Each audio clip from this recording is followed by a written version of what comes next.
Nicola Sturgeon to resign as First Minister of Scotland. Nicola Sturgeon will stand down as First Minister of Scotland, she has announced at a press conference. In a shock decision, Scotland's longest-serving First Minister said she had instructed the Scottish National Party, SNP, to begin the process of electing a new leader and would remain in office until her successor is chosen.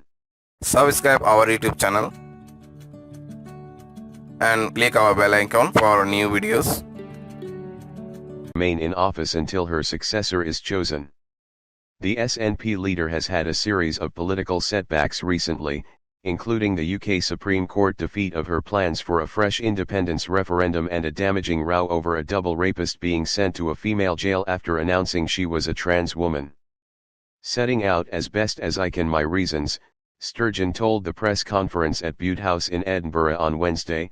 First, though I know it will be tempting to see it as such, this decision is not a reaction to short-term pressures. Of course there are difficult issues confronting the government just now, but when is that ever not the case?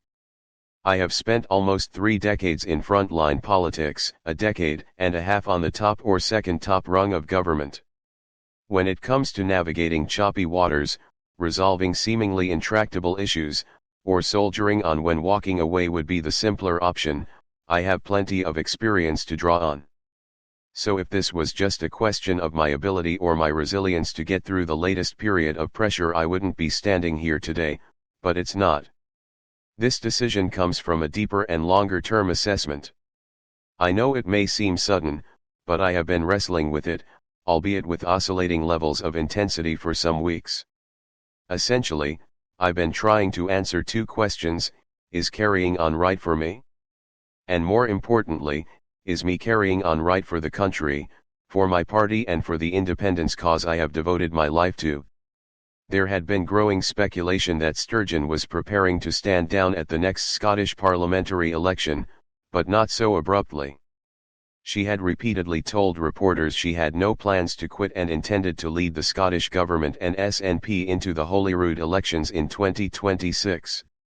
Yet a series of opinion polls have shown popular support for Sturgeon personally and for the SNP and independence has fallen in recent weeks, partly fueled by the intense controversy over the rapist Isla Bryson.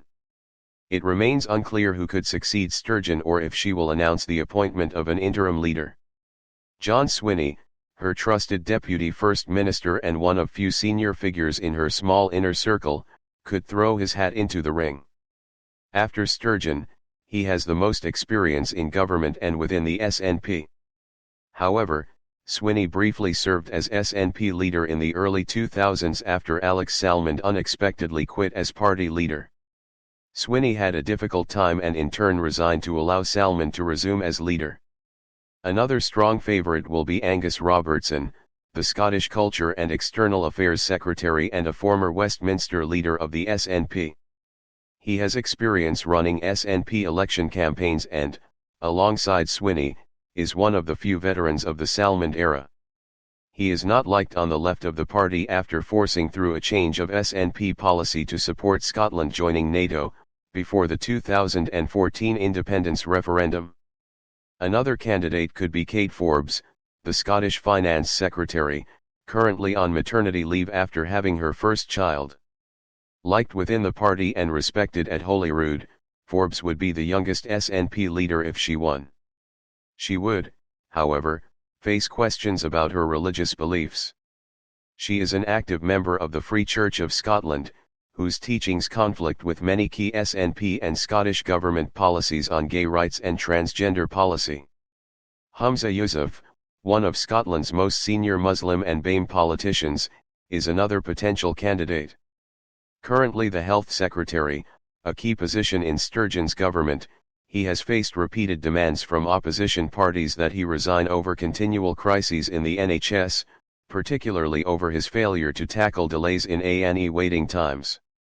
Whose teachings conflict with many key SNP and Scottish Government policies on gay rights and transgender policy. Humza Yousaf, one of Scotland's most senior Muslim and BAME politicians, is another potential candidate. Currently the Health Secretary, a key position in Sturgeon's government, he has faced repeated demands from opposition parties that he resign over continual crises in the NHS, particularly over his failure to tackle delays in A&E waiting times. Failure to tackle delays in A&E waiting times. Subscribe our YouTube channel